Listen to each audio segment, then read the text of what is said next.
You guys have to understand a little story about my dad. I'm actually in bed laying down, for example, and it's 4 o'clock in the morning, and my dad's messaging me on WhatsApp.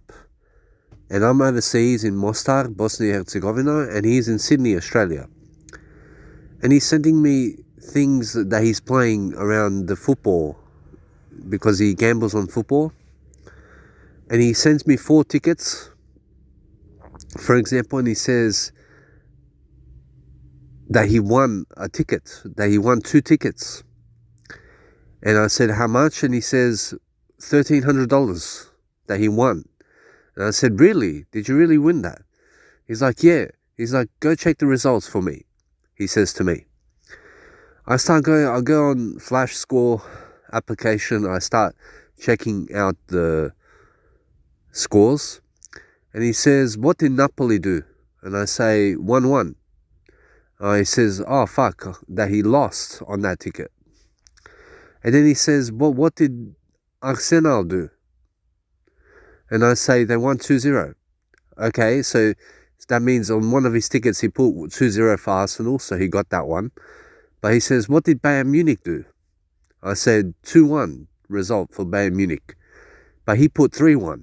So he lost that ticket too.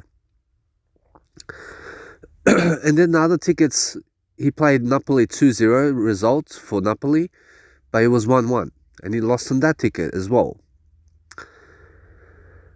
And then he asked me for the other ticket that he was playing, and he put some kind of things, but he lost, But the thing is, you have to realize that my dad doesn't understand where he gets his live score thing from.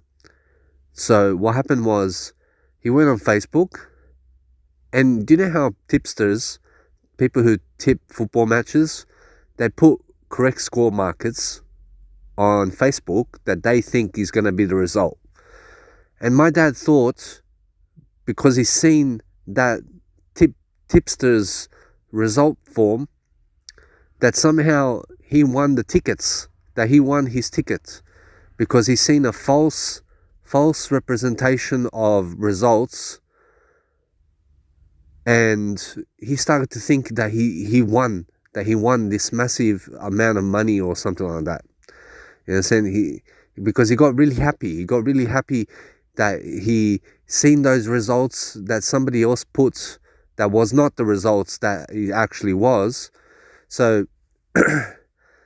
he went on to tell me that he lost the tickets, and because he asked me for the results, the real results, because he's seen false results online, and that's why he thought he won. You know what I'm saying? But that's the funny story about my dad, because he got ahead of himself. He thought he really won a ticket, and suddenly when you realize that things around life, when you gamble, or when you gamble a lot, you start to think that you're really going to win, you're going to win, and then you check false results out there somewhere, and then you start thinking you actually won, and then suddenly you get the real score from somebody, and then you lost. You know, and so that's the funny story about my dad.